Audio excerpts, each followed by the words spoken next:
Miri. Terima kasih, Pak Ketua. Soalan saya, soalan nombor 9. Terima kasih Puan Yang di-Pertua. Bank Negara Malaysia dan institusi kewangan komited dalam mengukuhkan keselamatan perkhidmatan kewangan bagi mengatasi ancaman penipuan yang semakin meningkat. Dari segi sistem pembankang, Bank Negara Malaysia telah melaksanakan pendekatan menyeluruh untuk mencegah kes-kes penipuan kewangan atas talian melalui pendekatan pencegahan, pendidikan, kesedaran serta penguatkuasaan. Bank Negara Malaysia telah menetapkan keperluan untuk bank-bank memastikan kawalan dan standard keselamatan aktiviti pembankang atas talian mereka berada pada tahap tertinggi pada setiap masa. Pelaksanaan langkah-langkah kawalan semenjak September 2022 telah menunjukkan impak yang positif di mana institusi kewangan telah berjaya menyekat transaksi yang tidak sah dan mencurigakan bernilai RM383 juta bagi tahun 2023. Trend kes penipuan secara phishing dan malware yang dilaporkan kepada NSRC juga telah menunjukkan trend penurunan. Di samping itu, Bank Negara Malaysia dan industri kewangan juga telah melaksanakan pelbagai program kesedaran untuk mendidik orang ramai yang merupakan benteng pertama dalam usaha membanteras penipuan kewangan. Dari aspek penguatkuasaan, Bank Negara Malaysia dan industri kewangan telah memperkukuh keupayaan NSRC untuk proses penjejakan dan pembekuan dana melalui penubuhan portal anti penipuan kebangsaan atau National Fraud Portal NFP dengan izin. Melalui NFP, operasi NSRC kini dilengkapi dengan keupayaan otomasi menyeluruh end-to-end dengan izin bagi menguruskan laporan penipuan, mengesahkan dan menjejak dana yang dicuri serta membolehkan perkongsian amaran awal dalam kalangan institusi kewangan agar tindak balas pantas dapat diambil. Sejak NFP bermula pada April 2024, NFP telah berjaya mengurangkan tempoh masa untuk menjejaki dana sebanyak 75% kepada 30 minit dan meningkatkan jumlah dana yang dibekukan sebanyak 28%. Pelaksanaan NFP juga disokong dengan prosedur pengendalian akaun kaldai yang dibangunkan oleh industri bertujuan untuk menambah keupayaan untuk mengenal pasti akaun kaldai. Setakat ini, keupayaan institusi kewangan untuk mengenal pasti akaun kaldai telah meningkat sebanyak 14%. Saya ingin menekankan kepentingan untuk mana-mana mangsa penipuan kewangan untuk membuat laporan secepat mungkin dengan menghubungi NSRC di talian 997 bagi memulihkan tindak balas pantas dapat diambil oleh institusi kewangan. Bagi memperkukuhkan perlindungan terhadap hak pengguna, Bank Negara telah menetapkan keperluan ke atas institusi kewangan untuk menjalankan siasatan terperinci serta telus untuk setiap kes penipuan kewangan. Pihak bank bertanggungjawab untuk menanggung sepenuhnya kerugian penipuan sekiranya disebabkan oleh kelemahan pihak bank. Di samping itu, penambahbaikan dasar ini menekankan prinsip kebertanggungjawaban bersama bagi kes-kes yang melibatkan kelemahan daripada kedua-dua belah pihak iaitu pihak bank dan pelanggan. Ini penting terutamanya bagi kes-kes yang melibatkan kecuaian pelanggan dan pada masa yang sama kelemahan pihak bank untuk menyekat transaksi bersiri yang mencurigakan. Sebarang kes siasatan yang tidak berpihak kepada pelanggan mesti tertakluk kepada semakan bebas atau independent review dengan izin untuk memastikan penilaian yang objektif. Sekiranya penyiasatan oleh pihak bank melebihi tempoh masa yang ditetapkan, pihak bank perlu menawarkan bantuan kewangan kepada pelanggan tertakluk kepada tema dan syarat-syarat tertentu. Penambahbaikan ini bukan sahaja memastikan pihak bank berlaku adil terhadap mangsa transaksi tanpa kebenaran, malah juga membentuk masyarakat yang lebih cakna dan berwaspada. Sekian, terima kasih. Miri. Terima kasih, Tuan Ketua.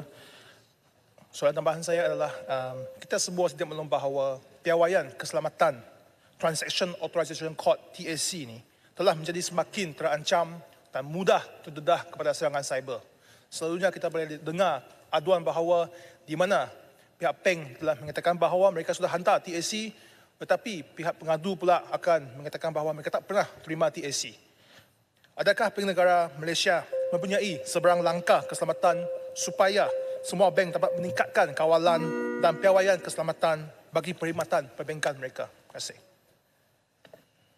Terima kasih Puan Yang Di-Pertua, terima kasih Yang Berhormat Miri. Bank Negara Malaysia telah menetapkan keperluan untuk bank-bank memastikan kawalan dan standard keselamatan mereka sentiasa berada pada tahap tertinggi pada setiap masa, terutamanya bagi perkhidmatan pembankan internet dan mudah alih. Seperti yang diumumkan oleh pihak Bank Negara pada September 2022, semua bank utama telah melaksanakan 5 langkah utama dalam mencegah penipuan kewangan seperti berikut. Mempercepatkan peralihan kepada kaedah pengesahan yang lebih kukuh daripada penghantaran kata laluan sekali sahaja atau dengan izin one time password OTP melalui sistem pesanan ringkas atau SMS bagi transaksi dalam talian. Memperketat peraturan pengesanan, penipuan dan sekat transaksi yang disyaki terlibat dengan aktiviti penipuan kewangan termasuk melaksanakan mekanisme kill switch bagi membolehkan pengguna untuk membekukan akaun sendiri sekiranya terdapat aktiviti mencurigakan. Mengenakan tempoh bertenang cooling off period dengan izin untuk pendaftaran kali pertama bagi perkhidmatan pembangkang dalam talian atau peranti selamat secure device. Menghadkan pelanggan kepada hanya satu peranti sahaja untuk pengesahan transaksi pembangkang dalam talian. Menyediakan talian hotline khusus untuk pelanggan melaporkan kes penipuan dalam talian melibatkan akaun bank mereka dan meningkatkan tahap respon ke atas laporan yang dibuat. Langkah-langkah ini telah menunjukkan impak positif di mana institusi kewangan semenjak September 2022 telah berjaya menyekat transaksi yang tidak sah dan mencurigakan bernilai 383 juta ringgit tahun 2023. Sedikit lagi ya, Puan Yang Di-Pertua. Terkini Bank Negara terus berusaha mengukuhkan lagi keselamatan perkhidmatan perbankan internet dan mudah alih termasuk memperketat piawaian pengesahan penipuan atau fraud detection standard dengan izin untuk memperkasa keupayaan institusi kewangan untuk mengesan transaksi yang mencurigakan dan menyekat serangan pancingan data dan perisian hasad secara masa nyata atau dengan izin real time.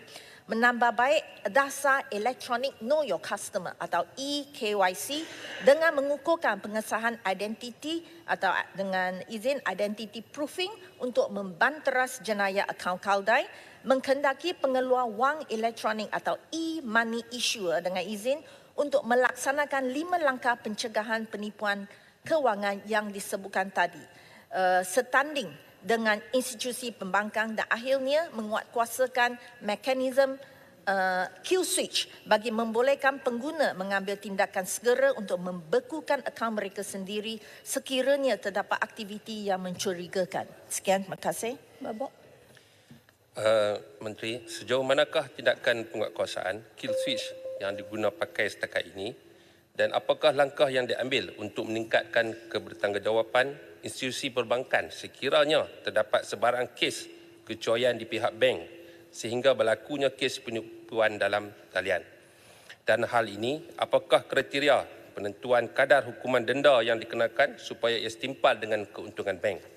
Dan adakah kerajaan bercadang memanjangkan tempoh operasi NSRC kepada 24 jam memandangkan ketika ini hanya beroperasi di antara 8 pagi hingga 8 malam sahaja? Terima kasih kepada Puan Yang Di-Pertua, terima kasih kepada Yang Berhormat Merbok. Saya jawab yang akhir dulu, yang saya boleh ingat tentang jam dari 8 pagi sehingga 8 malam. Berlanjutan tempoh saya memang tahu banyak minta 24 jam. Jadi walau bagaimanapun pelanjutan tempoh masa ini juga akan mengambil kira trend semasa aktiviti penipuan termasuk jenis dan masa sesuatu penipuan dijalankan. Untuk maklumat yang berhormat, pada waktu ini orang awam masih boleh membuat panggilan atau aduan kepada hotline bank masing-masing yang beroperasi 24 jam sekira mereka menjadi mangsa scam. Tapi sebab bank-bank mereka akan terus juga melaporkan kepada NSRC. Okey, kepada soalan berkenaan dengan Q-Switch. Hukuman bagi Bank Negara Malaysia dan institusi kewangan komited untuk mengukuhkan keselamatan perkhidmatan kewangan bagi mengatasi ancaman penipuan. Bank Negara telah menetapkan keperluan untuk bank-bank memastikan kawalan dan standard keselamatan aktiviti pembankang atas talian mereka berada pada tahap tertinggi pada setiap masa. Kita memang memandang serius sebarang ketidakpatuhan oleh institusi pembankang dalam memastikan keselamatan sistem pembankang atas talian dan mudah alih. Sekiranya hasil penyiasatan menunjukkan ketidakpatuhan oleh institusi pembankang, Bank Negara tidak teragak-agak untuk mengambil tindakan atas bank-bank yang tidak memenuhi kehendak pengawalan dan penyeliaan Bank Negara. Sekian, terima kasih.